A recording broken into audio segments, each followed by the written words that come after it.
Hello, good evening, everybody. My name is Lang. Today I'm going to continue with what we have explained in last episode. In last episode, we have talked about the Simon Sinek's golden circle, 3 questions: what, why, and how.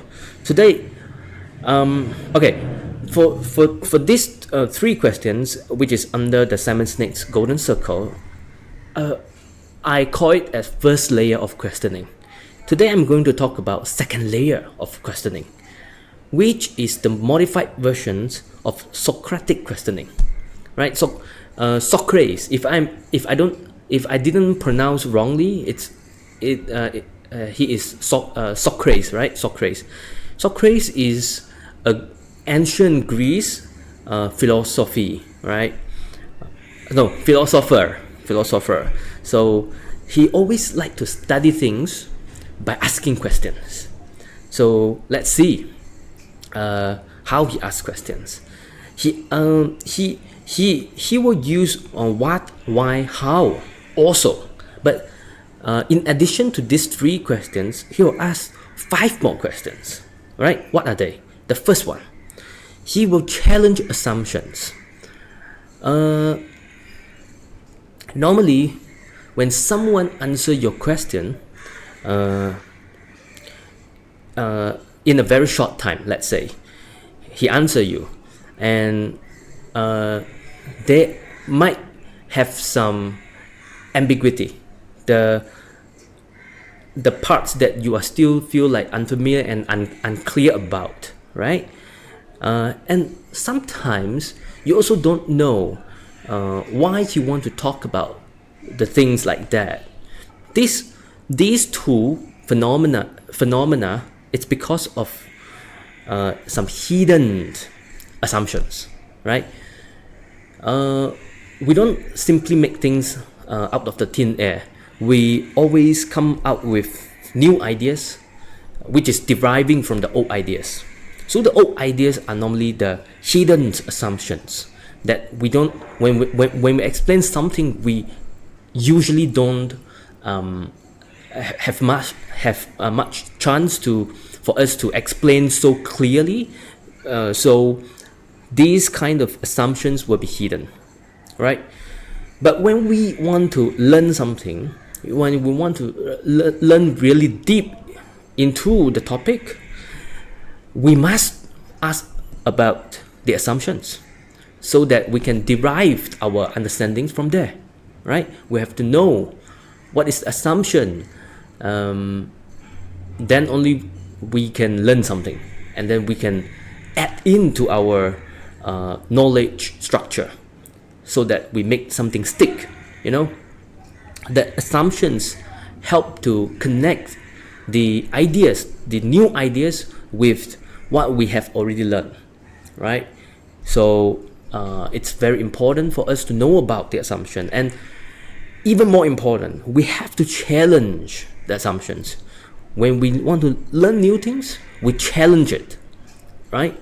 We have to learn about why people talk about this, why people have these assumptions, right? You challenge the assumptions so that you can be more active, be proactive, be more motivated in learning things, right?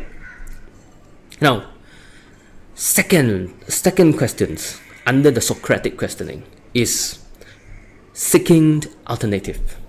Okay, you don't simply listen to people. You have to ask for alternative. All right, you can ask the same person. Okay, today,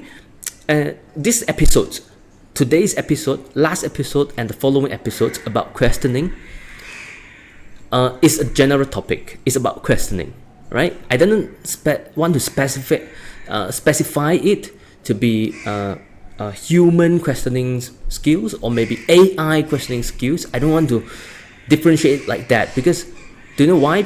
Because these 2, whether you ask human or whether you ask AI, the technique are the same. The AI, the technology now is,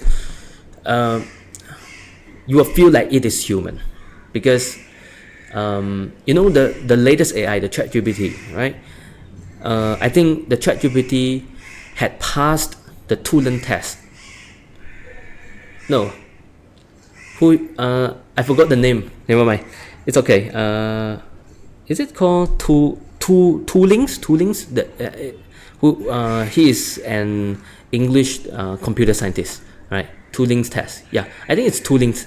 So, the AI had already passed the Turing's test. So you feel like you are talking to a human.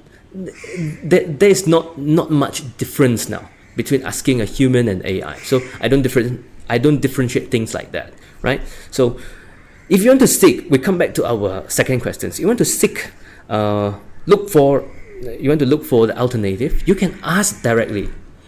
You can ask AI directly. But when we ask human,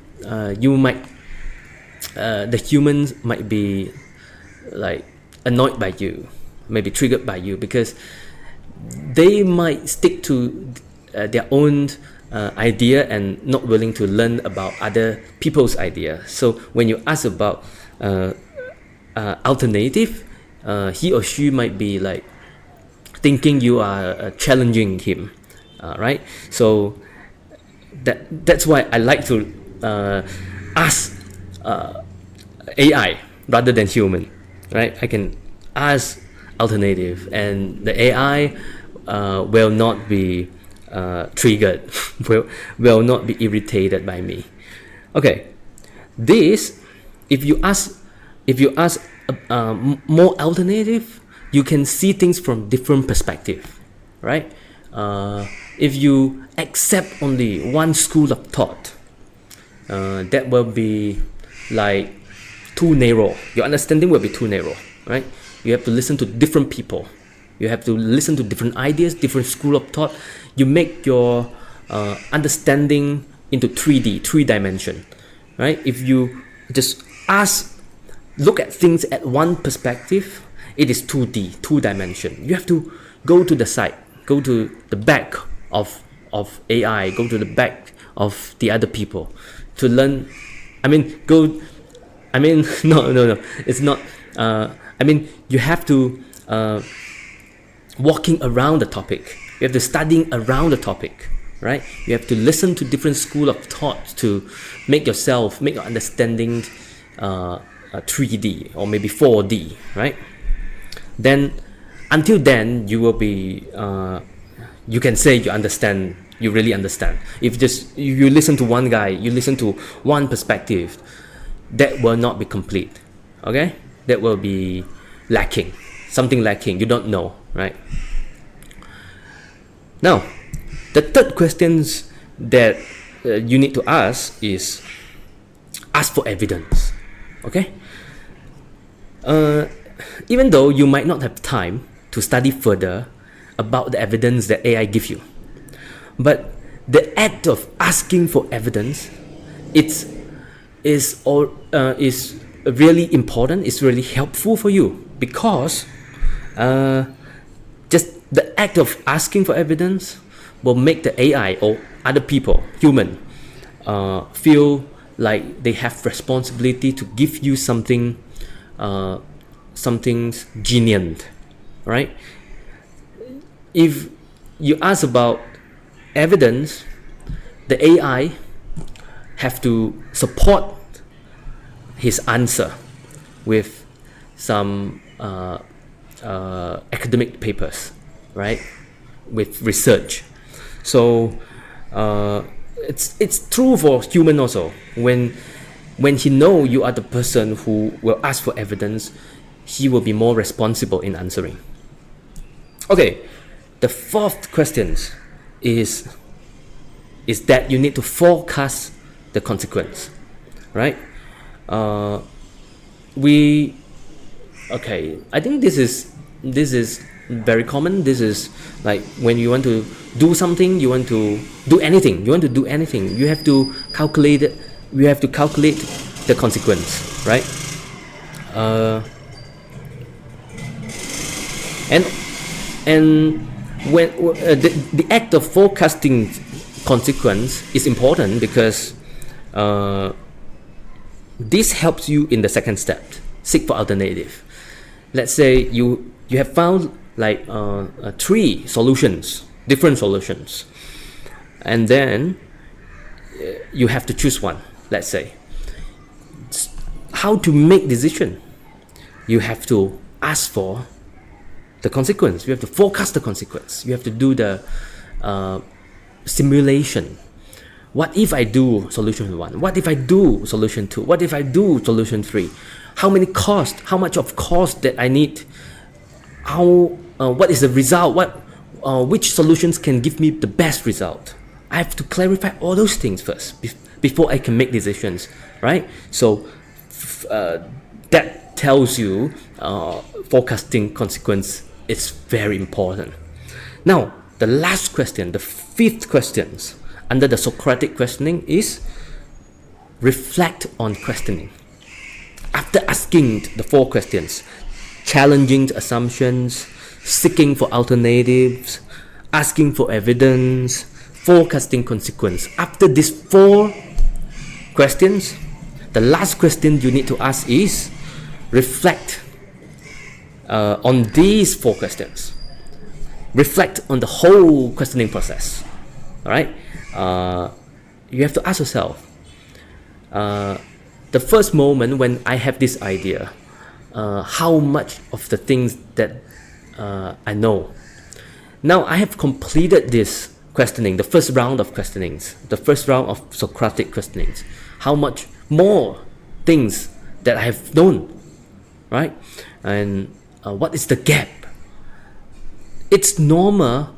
After one round of questionings, you still have things that you don't know. You still have a lot of things you don't know. So these reflecting will help you to identify the gap, right? You have to identify the gap so that you can do second round of questionings. You can make follow-up questions, right? This can help you to learn more about the topic, right? So what I am telling you today is about 5 questions, right? But the learning, the questioning process doesn't end at the 5th step. It is always repeating. It is always repeating. First round of these 5 questions, then second round, after you have identified the gap, you do the second round questioning, and then you do the third round, and you do the 4th round until you feel satisfied about the answer, right? So one more thing I need to tell you is about follow-up questions. It is so important. It doesn't stop at these 5 questions. You have to always use these 5 questions to help you to identify the gap that you still don't know, and then after identifying it,